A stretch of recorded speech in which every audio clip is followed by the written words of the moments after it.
Aux manifestations spontanées de la veille a fait écho la démonstration de force des responsables de l'opposition.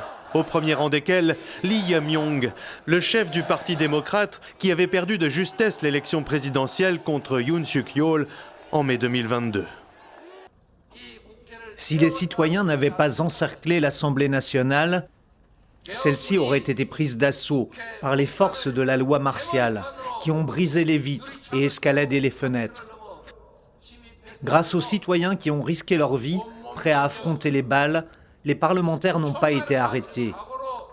Résumé d'une nuit de crise politique, débutée tard dans la soirée, lorsqu'à la télévision, le président sud-coréen Yoon Suk-yeol annonçait décréter la loi martiale.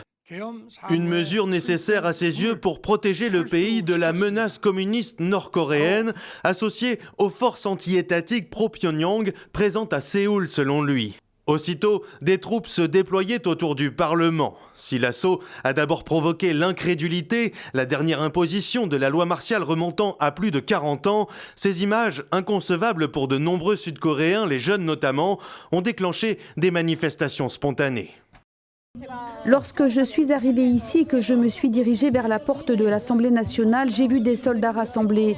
J'ai vu ces soldats et des hélicoptères surgir. Je suis vraiment désolée que ces situations que je n'ai vues que dans les manuels scolaires se soient produites de la sorte en 2024. D'après l'opposition, ces manifestations ont permis à plusieurs députés d'accéder in extremis au Parlement et de voter en catastrophe une motion exigeant l'abrogation de la loi martiale. Dans la nuit, sous la pression, le président Yoon annonçait lever la mesure. Une nuit de crise qui s'explique aussi par le contexte politique interne tendu. Je pense que la baisse de sa cote de popularité en tant que président, les scandales auxquels il a été confronté avec des membres de son administration, ainsi qu'avec sa femme, et les désaccords qu'il a eus avec l'Assemblée nationale, qui, encore une fois, a été contrôlée pendant toute sa présidence par le parti d'opposition, suggèrent qu'il a ressenti une frustration grandissante. Le Parti démocrate a annoncé qu'il allait porter plainte contre le président et plusieurs de ses ministres, et même son propre parti a estimé que le locataire de la Maison Bleue devrait rendre des comptes. Les forces d'opposition ont par ailleurs déposé une motion en destitution qui pourrait être débattue en séance dès vendredi.